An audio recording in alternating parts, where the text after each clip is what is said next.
जगतगुरू संत तुकाराम महाराजांच्या पालखी सोहळ्याच्या स्वागतासाठी दौंडमध्ये विद्यार्थ्यांनी आकर्षक रांगोळ्या साकारत वारकरी आणि भाविकांचं मन जिंकलंय। संत तुकाराम महाराजांचे अभंग, वारकरी परंपरा आणि सामाजिक संदेश रंगांच्या माध्यमातून साकारण्यात आल्यानं परिसर भक्तिरसात न्हाऊन निघाला। पाहूया आमचे प्रतिनिधी सुमित रणधीर यांचा हा विशेष रिपोर्ट। जगतगुरू संत तुकाराम महाराजांच्या पालखी सोहळ्याचे दौंडमध्ये उत्साहात स्वागत करण्यात आले। पालखी मार्गावर ठिकठिकाणी स्वागताची जय्यत तयारी सुरू झाली होती। यामध्ये विद्यार्थ्यांनी रंगांच्या माध्यमातून भक्ती, संस्कृती आणि सामाजिक ऐक्याचा संदेश देणाऱ्या आकर्षक रांगोळ्या साकारल्या। संत तुकाराम महाराजांचे अभंग, वारकरी संप्रदायाची समृद्ध परंपरा आणि पर्यावरण, स्वच्छता तसेच समाज प्रबोधनाचे संदेश या रांगोळ्यांमधून प्रभावीपणे मांडण्यात आले। विद्यार्थ्यांच्या या अनोख्या कलाकृती पाहण्यासाठी वारकरी, भाविक आणि नागरिकांनी मोठी गर्दी केली।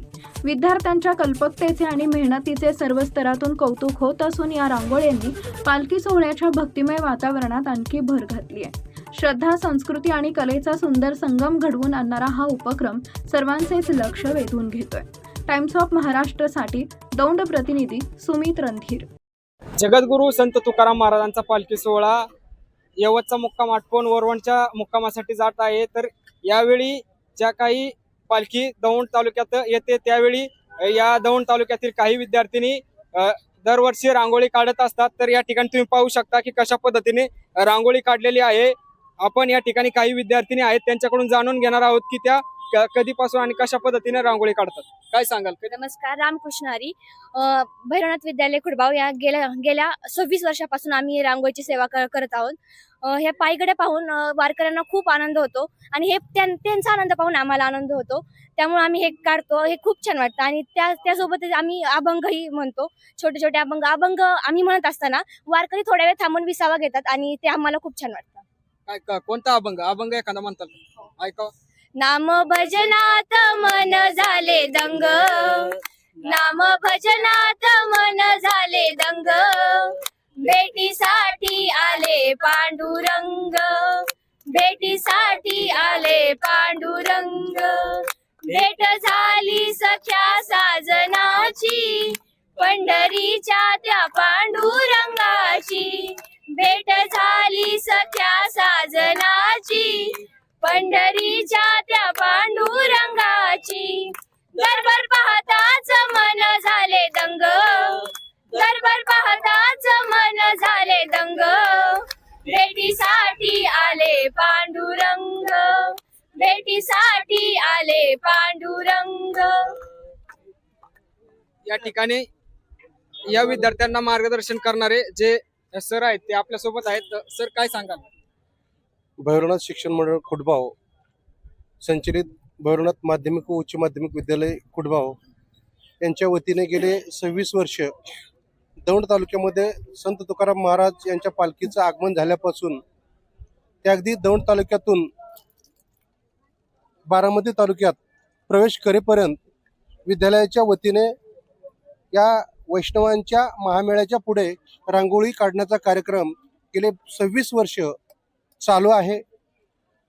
हा जो कार्यक्रम आहे हा वैष्णवांना वेगवेगळ्या सामाजिक संस्था वेगवेगळ्या पद्धतीचं त्या ठिकाणी सेवा पुरवत असतात व अशाच पद्धतीची एक पायघड्यांची सेवा रांगोळीच्या मार्फत किंवा रांगोळीच्या पद्धतीने पुरवावी हा त्या ठिकाणी संस्थेचे जे अध्यक्ष होते कैलासवासी पोपटराव थोरात आणि काही संचालक मंडळ यांच्या ह्याच्यातून थोडक्यात त्यांच्या कल्पनेतून प्रेरणेतून हा कार्यक्रम सुरू झालेला आहे आणि निरंतर हा कार्यक्रम यापुढेही त्या ठिकाणी सुरू राहणार आहे। यामध्ये लहान मोठे विद्यार्थी नेहमी सहभागी होत असतात आणि ह्या रांगोळीचे पायघड्या ह्या वैष्णवांच्या महामेळ्यापुढे काढत असतात। या ठिकाणी खुडबाव गावचा सरपंच आहेत, पारगाव गावचा सरपंच आहेत, त्या सुद्धा या ठिकाणी या विद्यार्थ्यांना काय शुभेच्छा देत आहेत ते आपण ऐकून घेऊ। रामकृष्ण हरी। मी जयश्री शरद ताकवणे, पारगावचे माजी सरपंच आहे। इथं या खुडबावच्या विद्यार्थ्यांनी अतिशय स्तुत्य असा उपक्रम या ठिकाणी रांगोळीच्या पायघड्याच्या रूपाने पांडुरंगाचं आणि तुकाराम महाराजांच्या पालखीची सेवा हे विद्यार्थी अहोरात्र करत आहेत।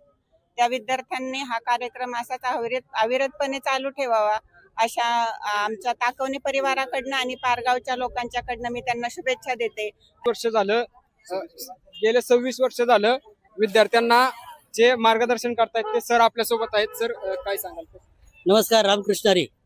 आज जगद्गुरू संत श्रेष्ठ तुकाराम महाराज पालखी सोहळा आमच्या दौंड तालुक्यामध्ये प्रवेश करत आहे आणि गेली 26 वर्षापासून आम्ही दौंड तालुक्यामध्ये ज्यावेळेस हा सोहळा आगमन करतो त्या बोरीभडक ते उंडोडीपर्यंत जवळजवळ 53 किलोमीटरचं अंतर आमचे विद्यार्थिनी, काही शिक्षक आणि आमचे मुख्याध्यापक आदरणीय कांबळे सर यांच्या माध्यमातून आम्ही या वर्षीचा हा पायघड्या घालण्याचा उपक्रम राबवत आहोत. खरोखर आमच्या विद्यार्थ्यांना खूप आनंद होतो की या संत मांदियाळ्यामध्ये सुद्धा या रांगोळीचे पायघड्या घालून ती साधू संत येती घरा तोची दिवाळी दसरा आणि दिवाळी दसऱ्याच्या वेळेला या रांगोळ्या पायघड्या घालण्याचं काम आज आमचे हे विद्यार्थी करत आहेत. खरोखर आम्हाला खूप मोठं भाग्य आमचं या ठिकाणी लाभत आहे. या ठिकाणी आपण जर पाहिलं तर या 26 वर्ष झालं या ठिकाणी हे विद्यार्थी, या विद्यालयाचे विद्यार्थी रांगोळी काढत आहेत. या ठिकाणी आपण त्यांच्याकडून जाणून घेतलेलं आहे की त्या कशा पद्धतीने आणि त्यांना किती आनंद होतोय. या ठिकाणी टाइम्स ऑफ महाराष्ट्रासाठी दौंड प्रतिनिधी सुमित रणदी.